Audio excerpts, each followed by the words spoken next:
जय हिंद दोस्तों। Teacher channel पर आपका स्वागत है। दोस्तों आज हम लोग फिजिक्स में एक बहुत ही महत्वपूर्ण प्रश्न देखने जा रहे हैं। दोस्तों यह प्रश्न VVI है, यह बोर्ड के एग्जाम में निश्चित रूप से पूछी जाएगी, इसलिए दोस्तों वीडियो में अंत तक बने रहेंगे और अच्छा लगेगा तो चैनल को सब्सक्राइब भी कर लेंगे और बेल आइकन भी दबा लेंगे ताकि आने वाले हर वीडियो का नोटिफिकेशन आप तक पहुंचता रहे। और कोई डाउट बचे तो आप कमेंट सेक्शन में पूछ सकते हैं।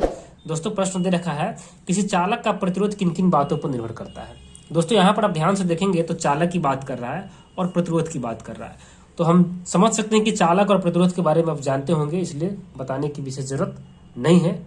लेकिन फिर भी चालक का मतलब दोस्तों वो होता है जिससे करंट पास होता है। साधारण भाषा में देखा जाए तो जो हम अपने घरों में वायरिंग के रूप में जिस तार का यूज करते हैं वो चालक है। तो उसी के बारे में पूछ रहा है कि चालक का प्रतिरोध किन किन बातों पर निर्भर करता है।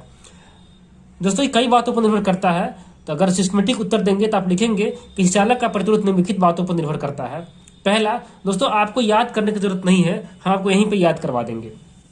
पहला है चालक की लंबाई पर, अर्थात दोस्तों चालक की लंबाई प्रतिरोध के लिए जितना अधिक लंबा तार होगा ना दोस्तों, उतना ही अधिक उसमें क्या होगा, प्रतिरोध होगा। यानी कि इसको हम कह सकते हैं आर, यानी प्रतिरोध directly proportional to length of wire, मतलब चालक की लंबाई। अब यहां से बिल्कुल इस बात से स्पष्ट है, अगर आप याद रखने के लिए इस पॉइंट को याद रखेंगे चालक तार की लंबाई पर और सिर्फ इतना याद रखेंगे कि R directly proportional to L, आपका आंसर एक हो गया। मतलब आर डायरेक्टली प्रोपोर्शनल एल का मतलब होता है प्रतिरोध जो है तार की लंबाई के समानुपाती होता है। दोस्तों समान अनुपात का मतलब होता है कि दोनों एक ही अनुपात में बढ़ता है, मतलब जितना अधिक लंबा तार होगा उतना ही अधिक इसमें क्या होगा, प्रतिरोध होगा। तो आप इस बात को अगर सिस्टमेटिक ढंग से अगर शब्दों में लिखेंगे तो आप लिख सकते हैं कि चालक की लंबाई बढ़ने पर उसका प्रतिरोध बढ़ता है, एक आपका फैक्टर ए है। यानी चालक की लंबाई बढ़ने पर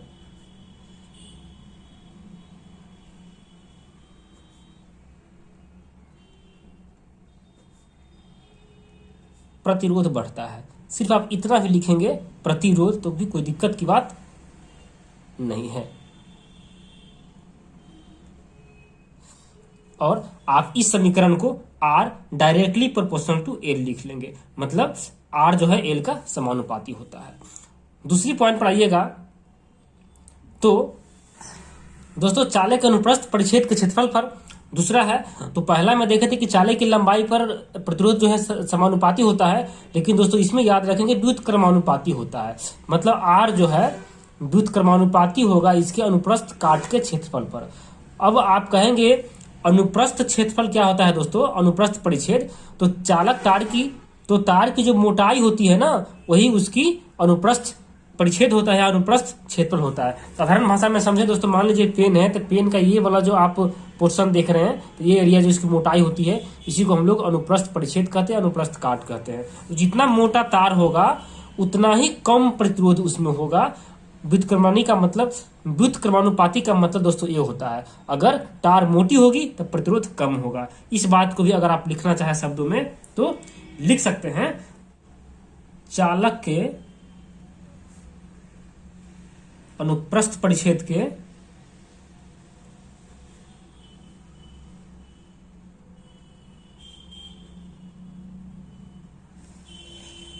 क्षेत्रफल बढ़ने पर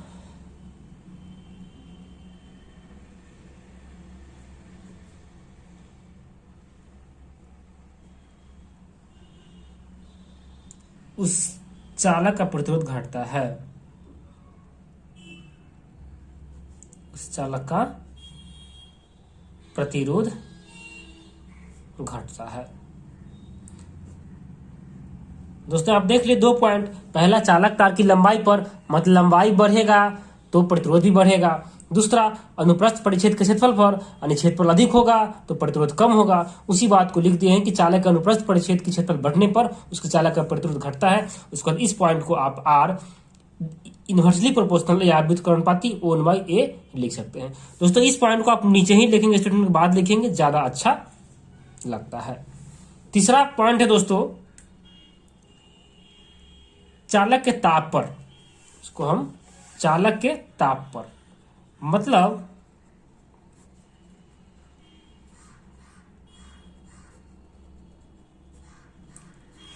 मतलब दोस्तों आप देखते होंगे कि जब भी तार से करंट प्रवाहित होता है तो तार गर्म हो जाता है। तो वहां पर हम लोग ये कंसीडर करते हैं कि जितना अधिक प्रतिरोध होता है उतना ही अधिक तार गर्म होता है, अर्थात प्रतिरोध का भी ये समानुपाती होता है। इस बात को हम लोग लिखेंगे। और ये भी डिपेंड करता है कि दोस्तों जो गर्म जो होता है वो तार के क्वालिटी पर भी डिपेंड करता है कि अगर तार का क्वालिटी खराब है तो जल्दी गर्म हो जाता है, अगर अच्छे क्वालिटी हो तो देर से गर्म होता है। जितना जल्दी गर्म होगा उतना ही अधिक उसे प्रतिरोध होगा। इस बात को हम लोग लिख लेंगे, यानी चालक पदार्थ का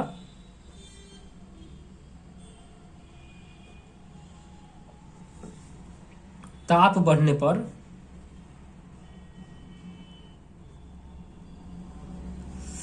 उस पदार्थ का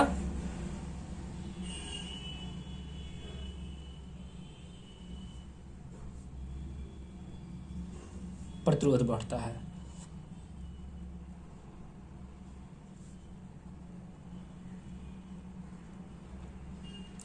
दोस्तों मेनली आपके 3 पॉइंट याद रखेंगे। ऐसे एक पॉइंट और होता है चालक की प्रकृति पर। यानी चालक की प्रकृति का मतलब दोस्तों चालक किस तरह का बना हुआ है, किस पदार्थ का बना हुआ है, उस पर भी डिपेंड करता है। आप मुख्यतः 3 बात याद रखेंगे। अगर चौथा पॉइंट लिखना चाहे तो आप लिख सकते हैं कि चालक की प्रकृति पर। प्रकृति का मतलब होता है चालक किस धातु का, किस मटेरियल का बना हुआ है।